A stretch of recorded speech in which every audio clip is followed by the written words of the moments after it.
بسم اللہ الرحمن الرحیم اور السلام علیکم۔ نہ وہ باغی نہ غدار، نہ وہ بھاگا نہ بیمار، قیدی نمبر 804۔ جی ہاں، عمران خان کے نعرے ملک کے مختلف حصوں سے تو لگے ہی۔ جو 9 کی جو تقریبات تھیں، جو 31 دسمبر کی رات کو جب پاکستانیوں نے نئے سال کو خوش آمدید کہا، نہ صرف یہ کہ پاکستان کے مختلف شہروں میں بلکہ دنیا کے مختلف شہروں میں آپ نے شاید ویڈیوز دیکھی ہوں، ہم یہاں کچھ شیئر بھی کر رہے ہیں آپ سے، دبئی میں، بحرین میں، اس کے علاوہ دنیا کے دیگر ممالک میں جب لوگوں نے سال نو کو خوش آمدید کہا تو انہوں نے ہیپی نیو ایئر کے ساتھ ساتھ عمران خان کے حق میں بھی نعرے لگائے، عمران خان کی رہائی کے حق میں بھی نعرے لگائے۔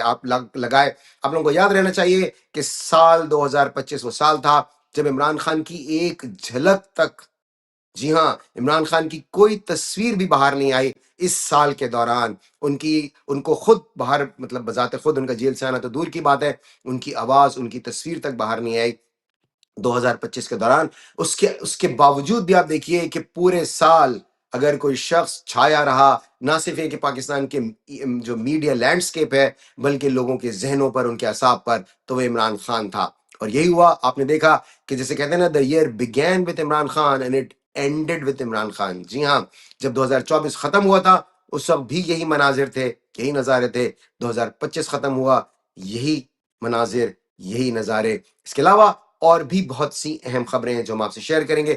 پلیز اب ہمارے چینل کو سبسکرائب کر لیجئے، لائک کر لیجئے، شیئر کیجئے تاکہ ہماری آواز آپ تک پہنچتی رہے اور اس طرح کے تجزیے اور تبصرے ہم آپ تک لے کر آتے رہیں۔ لوگوں کا مطالبہ تھا عمران خان کو رہا کرو۔ جیسے کہ میں نے کہا، دنیا کے طول و عرض میں جہاں جہاں بھی سال نو کی تقریبات میں پاکستانی شریک ہوئے، انہوں نے یہ نعرے لگائے۔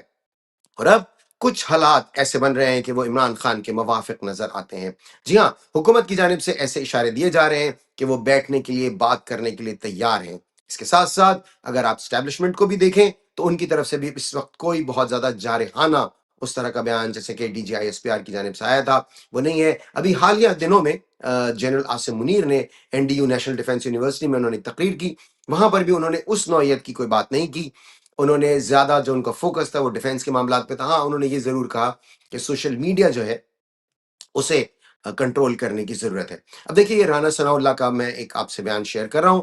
رانا ثناء اللہ کا کہنا ہے کہ 5 بڑوں کو مل بیٹھنے کی ضرورت ہے۔ اس سے پہلے ظاہر ہے کہ وہ عمران خان کے متعلق عجیب عجیب باتیں کرتے تھے، انہیں نشئی کہتے تھے، انہیں کہتے تھے کہ انہیں مچ جیل میں رکھا جائے گا، انہیں پتہ نہیں کیا کیا باتیں کہتے تھے۔ اب انہوں نے عمران خان کا شمار ان لوگوں میں کر دیا ہے جن کو وہ اپنے لیے بہت زیادہ عرفہ سمجھتے ہیں، یعنی کہ شہباز شریف، نواز شریف، اور آپ کو یاد ہوگا جنرل عاصم منیر کو تو انہوں نے نعوذ باللہ حضرت خالد بن ولید کی صفات کہہ دی تھیں کہ ان میں موجود ہیں۔ اب انہوں نے ان 5 بڑوں میں عمران خان کو بھی شامل کر لیا ہے، اور ان کا کہنا ہے کہ عمران خان، نواز شریف، آصف علی زرداری، شہباز شریف اور جنرل عاصم منیر کو مل بیٹھنا چاہیے تاکہ کوئی ایسی سمت کا تعین کیا جائے۔ ظاہر ہے وہ ایک کیویاٹ کے طور پہ کہہ رہے ہیں کہ پی ٹی آئی کو کے لوگوں کو حملے بند کرنے ہوں گے۔ جو لوگ پی ٹی آئی کے سوشل میڈیا کے ذریعے یا پی ٹی آئی کی حمایت میں تنقید کرتے ہیں ان اقدامات پر جو غیر آئینی ہے، غیر قانونی ہے، ان کو ظاہر ہے کہ میرا نہیں خیال کہ عمران خان براہ راست انہیں کنٹرول کر سکتے ہیں۔ اینی وے، دوسرا پھر انہوں نے دوبارہ سے وہی بات کی، انہوں نے کہا کہ اگر پی ٹی آئی کا جو سوشل میڈیا ہے وہ مسلح فوج اور سربراہان پر تنقید بند کر دے تو عمران خان کے لیے کوئی راستہ نظر آئے گا۔ دیکھیں، یہ بات میں پہلے بھی آپ سے کہہ چکا ہوں، تنقید فوج پر نہیں ہوتی باس، تنقید ان لوگوں پر ہوتی ہے یا ان اقدامات پر ہوتی ہے جو غیر آئینی ہو، غیر قانونی ہو۔ میں نے آپ سے جیسے پہلے بھی عرض کیا، آپ نے کبھی سنا کہ ایئر چیف جو ایئر فورس کے چیف ہیں ان پر کبھی کوئی تنقید ہوئی ہو؟ جو نیوی کے چیف ہیں ان پر کوئی تنقید ہوئی ہو؟ ان کے تو نام تک لوگوں کو نہیں معلوم۔ تنقید کس بات پر ہوتی ہے؟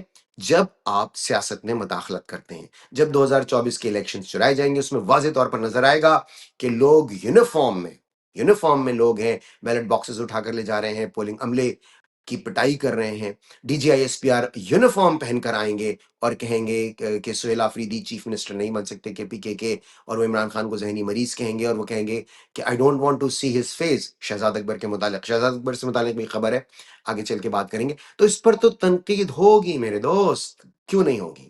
تو اس طرح کے اقدامات پر تنقید فوج پہ نہیں ہوتی، ان اقدامات پر ہوتی ہے۔ اینی وے، کچھ راستہ جیسے کہ میں نے کل کے شو میں بھی آپ سے عرض کیا تھا کہ سعودی عربیہ پاکستان سے ناراض ہے، سعودی عرب کی قیادت، یہ رپورٹس آ رہی ہیں، اور ان کی جو سعودی عرب کی پوزیشن ہے مڈل ایسٹ کے معاملات پہ، امریکہ سے تعلقات کے معاملات پہ، وہ عمران خان کے سے زیادہ الائنڈ ہے. تو اس لیے بین الاقوامی سطح پر بھی اور ملک کے اندر آپ دیکھ رہے ہیں کہ جس طرح سے اب جو مومنٹم بن رہا ہے. اور پھر آپ کو یاد ہوگا کہ جو موجودہ سیٹ اپ ہے، جو موجودہ حکمران ہے، ان کے وہ بالکل بے بس ہو چکے ہیں. معیشت ان سے بالکل نہیں سنبھل رہی. آپ کے علم میں ہے کہ ابھی آئی ایم ایف نے بھی کہا تھا کہ 5,000 ارب سے زیادہ کی کرپشن ہو چکی ہے. پاکستان سے تقریباً 200 کے قریب کمپنیز ہیں جو ابھی آپ نے ڈان نے آپ نے دیکھا ہوگا خبر کی تھی، جو اپنا بزنس یا وائنڈ اپ کر چکی ہیں یا وائنڈ اپ کرنے جا رہی ہیں. پاکستان ان ممالک میں شامل ہے، بلکہ سر فہرست ہے. دیکھیے بھارت کی آبادی 1 ارب سے زیادہ ہے. دنیا کی آبادی کے اعتبار سے دنیا کا سب سے بڑا ملک ہے بھارت. پاکستان کی آبادی سے 4 گنا سے بھی زیادہ، تقریباً 5 گنا اس کی آبادی ہے. وہاں سے اگر 1 ملین کے قریب لوگ باہر گئے تو پاکستان سے تقریباً 1.5 ملین لوگ. تو آپ اس سے اندازہ لگا سکتے ہیں کہ پاکستان لوگوں کی ترجیح رہنے کے لحاظ سے نہیں رہی ہے. ٹھیک ہے، انویسٹمنٹ جا رہی ہے، نئے مواقع نہیں بن رہے. جو نئی انویسٹمنٹ لانا تو دور کی بات ہے، جو لوگ پہلے سے جنہوں نے انویسٹمنٹ کی ہوئی تھی وہ بھی پاکستان سے نکل رہی ہے. تو ایسے میں صورتحال پاکستان کے لیے ظاہر ہے اچھی نہیں ہے. اور جو موجودہ سیٹ اپ ہے اس سے اسٹیبلشمنٹ مطمئن نہیں ہے. اسٹیبلشمنٹ سے آپ پوچھیں گے تو وہ کہیں گے یہ لوگ ٹھیک ڈیلیور نہیں کر رہے.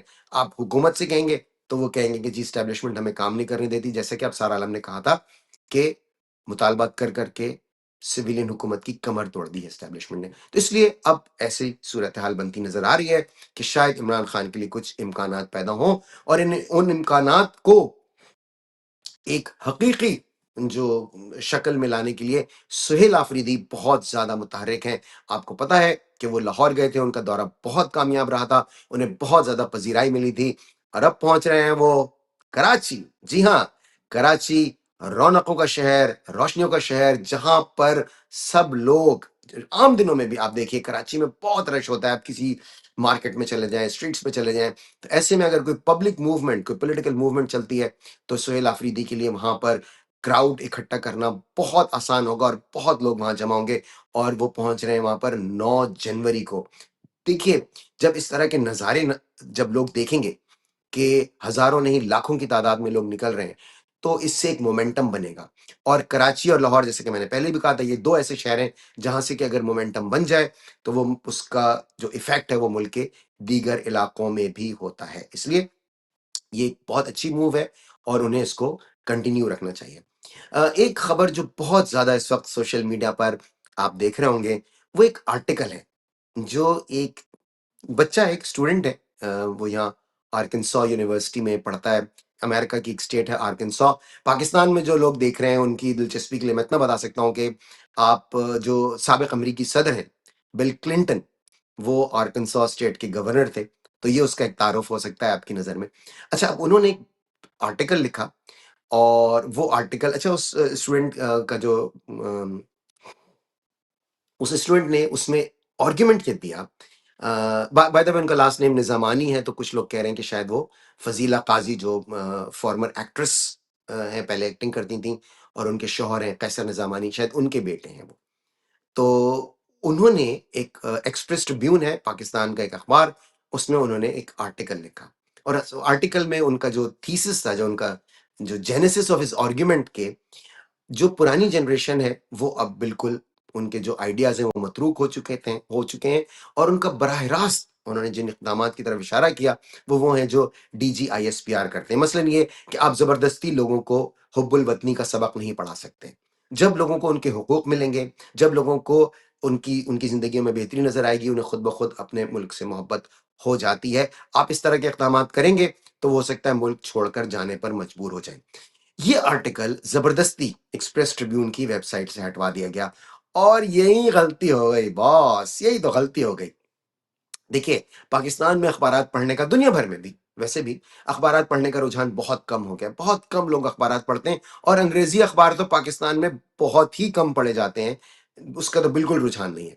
لیکن جب یہ آرٹیکل انہوں نے زبردستی اس سے ہٹوایا، کیونکہ ان کو یہ لگا کہ یہ براہ راست ان پر تنقید ہو رہی ہے، کیونکہ وہ یہ کہہ رہے تھے کہ جو آج کی جو یعنی ایسے لوگ ہیں جو 50 سال یا اس سے اوپر ہیں، ان کے بس کا نہیں ہے، وہ تمام تر غلط اقدامات کر رہے ہیں، اور جو وہ جین زی ہے، جو نئی جنریشن ہے، اسے وہ کنٹرول نہیں کر پا رہے، اس کے ذہنوں کو کنٹرول کرنے کی کوشش کریں۔ تو جب یہ آرٹیکل چھپا تو اس کو زبردستی ہٹوا دیا گیا۔ اب مجھے یہ بتانے کی ضرورت نہیں ہے کہ کس نے ہٹوایا ہوگا، آپ خود سمجھدار ہیں۔ اچھا، اب اس کا ہٹوانا تھا کہ اگر وہ آرٹیکل چھپا رہتا تو شاید چند سو لوگ پڑھ لیتے، ہزار بھی نہیں پڑھتے۔ لیکن اب کیا ہوا؟ چند سو نہیں، چند ہزار نہیں، چند لاکھ نہیں، کروڑوں لوگوں نے وہ آرٹیکل پڑھ لیا ہے، اور اس کا ترجمہ بھی اردو میں ہو گیا ہے۔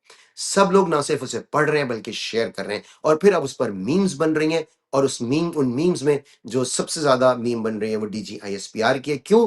کیونکہ وہ اس آرٹیکل میں یہ لکھا ہوا ہے کہ آپ اسکولوں میں، کالجوں میں جا کر اسٹوڈنٹس کو جو پڑھاتے ہیں سبق، ان کا ذہن تبدیل کرنے کی کوشش کرتے ہیں، آپ کو اس میں ناکامی ہوگی، آپ ناکام ہو چکے ہیں، اس میں یہ لکھا ہوا ہے۔ اور لوگوں نے اسے براہ راست DGISPR سے منسوب کیا ہے، اور کہا ہے کہ DGISPR کو کہا ہے کہ آپ ناکام ہو چکے ہیں، ان کی ظاہر تصاویر لگا رہے ہیں لوگ، اور بھی کافی ایسی چیزیں جو میں ظاہر ہے یہاں پہ آپ سے نہیں شیئر کر سکتا۔ لیکن باٹم لائن یہ ہے کہ اگر آپ وہ آرٹیکل نہیں ہٹواتے تو اتنے لوگ اسے نہیں پڑھتے، اس مضمون کو شاید جیسے کہ میں نے کہا چند سو لوگ بھی نہیں پڑھتے۔ لیکن اب معاملہ یہ ہوا ہے کہ اسے کروڑوں لوگوں نے اس مضمون کو پڑھ لیا ہے، لوگ اسے شیئر کر رہے ہیں، اور وہ جگہ جگہ پھیل گیا، اور اس پر ایک باقاعدہ ڈیبیٹ شروع ہو گئی ہے۔ دیکھیے آج کے شو میں بھی آپ سے اس پر بات کر رہا ہوں، اس کے علاوہ جو بھی ویلاگز اب آپ سنیں گے اس میں سب لوگ اسی پر بات کر رہے ہیں۔ اس لیے بعض دفعہ سینسرشپ آپ کے گلے پڑ جاتی ہے، اگر وہ آرٹیکل آپ نہ ہٹواتے تو شاید اتنے لوگ اسے نہ پڑھتے۔ اچھا، اور جو یہ ظاہر ہے ایک جبر کا ایک طریقہ ہے، جبر کا جو نشانہ بنے ہیں وہ شہزاد اکبر ہیں۔ شہزاد اکبر کے گھر پر اب سے صرف چند روز پہلے باقاعدہ طور پر ان پر قاتلانہ حملہ کیا گیا۔ وہ آپ کو پتہ ہے UK میں رہتے ہیں، کیمبرج کا علاقہ ہے، وہ وہاں پر رہتے ہیں۔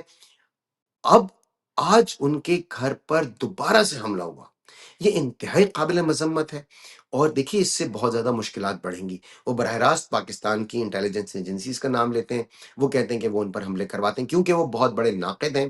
وہ اور آپ کے علم میں ہے کہ پاکستان کی حکومت نے کوشش بھی کی تھی انہیں برطانیہ سے ڈیپورٹ کروانے کی، اور محسن نقوی وہاں گئے بھی تھے کہ وہ شہزاد اکبر کو اور عادل راجہ کو انگلینڈ سے ڈیپورٹ کروا دیں۔ ظاہر ہے وہ اس میں ناکام رہے، لیکن اس کے بعد تواتر سے 2 حملے ہو چکے ہیں شہزاد اکبر پر، اور عادل راجہ کے گھر میں بریکنگ یعنی چوری کی نیت سے کچھ لوگ ان کا دروازہ توڑ کر داخل ہوئے، تو ظاہر ہے اس کو بھی انہوں نے حملہ ہی تصور کیا تھا۔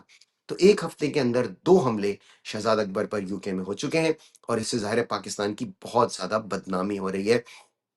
اس کا فوری طور پر تدارک ہونا چاہیے، اور شہزاد اکبر جس طرح کے وہ براہ راست الزام لگاتے ہیں کہ اس میں پاکستان کی انٹیلیجنس ایجنسیز ملوث ہیں، تو اس پر بھی کوئی نہ کوئی پوزیشن واضح طور پر آنی چاہیے، کیونکہ ملک میں لا اینڈ آرڈر یا جو قانون کی حکمرانی ہے وہ بہت ضروری ہے۔ اس طرح سے جو ایسے ایلیمنٹس ہیں جو اپنے طور پر کارروائیاں کرتے ہیں ان کو روکنا چاہیے۔ اچھا، اب دیکھیں جو لا اینڈ آرڈر کو مینٹین کرنا سب سے پہلا کام تو ظاہر ہے یہ تو عدالت کا ہی ہے۔ عدالتوں کی کیا اوقات ہے، یہ پہلے ذرا سنیے یہ نادان منا منیب کیا فرما رہے ہیں، پھر میں اس پر ذرا آپ سے بات کرتا ہوں۔ جو بے شک آئینی عدالت بنا دی گئی ہے، اور وہ آئینی عدالت اسینشلی زیادہ تر وہی کرے گی جو اہم فیصلہ ساز چاہیں گے، امپریشن بھی یہی ہے۔ لیکن اب آپ اندازہ لگائیے کہ آئینی عدالت بنائی گئی، غیر آئینی ترمیم کی گئی، اس سے یہ آئینی عدالت بنائی گئی، اور آئینی عدالت وہ خود پہلے ہی کہہ رہے ہیں کہ آئینی عدالت وہی کرے گی جو حکام کہیں گے، جو اعلیٰ حکام کہیں گے، جو طاقتور حلقے کہیں گے۔ تو پھر بھائی ضرورت کیا ہے، پھر کیوں آپ نے بنائی ہے عدالت؟ اچھا، ساتھ ساتھ یہ کہ اگر عمران خان اس طرح کا طرز عمل نہ اپنائے تو ان کے لیے نرمیاں ہو سکتی ہیں۔ وہ جنرل فیض حمید کا آپ کو پتہ ہی ہے ٹرائل چل رہا ہے، ان کے حوالے سے اب یہ خبر ہے کہ انہوں نے وعدہ معاف گواہ بننے سے انکار کر دیا، تو اس پر یہ تجزیہ بھی کیا جا رہا ہے کہ یہ جنرل فیض حمید کے بارے میں جو کہا جا رہا ہے کہ انہوں نے وعدہ معاف گواہ بننے سے انکار کیا ہے، یہ نون لیگ کو ایک سگنل ہے کہ دیکھیے اگر فیض حمید وعدہ معاف گواہ نہیں بنیں گے عمران خان کے خلاف تو عمران خان کے خلاف مزید سختیاں نہیں ہوں گی اور ان کے لیے آسانیاں پیدا ہو سکتی ہیں۔ دیکھیے عمران خان کے لیے آسانیاں تو بالکل میرٹ پر ہونی چاہیے، ان کا کوئی قصور نہیں، ان کی کوئی خطا نہیں ہے۔ وہ جو انہوں نے افتخار عارف کے اشعار ہیں نا، حامی بھی نہ تھے منکر غالب بھی نہیں تھے، ہم اہل تذبذب کسی جانب بھی نہیں تھے، مٹی کی محبت میں ہم آشفتہ سروں نے وہ قرض اتارے ہیں کہ واجب بھی نہیں تھے، عمران خان نے تو بیچارے نے وہ قرض اتار دیے کہ اس پر واجب بھی نہیں تھے، اس پہ تو کوئی کیس بنتا ہی نہیں، اسے تو ویسے ہی رہا کر دینا چاہیے۔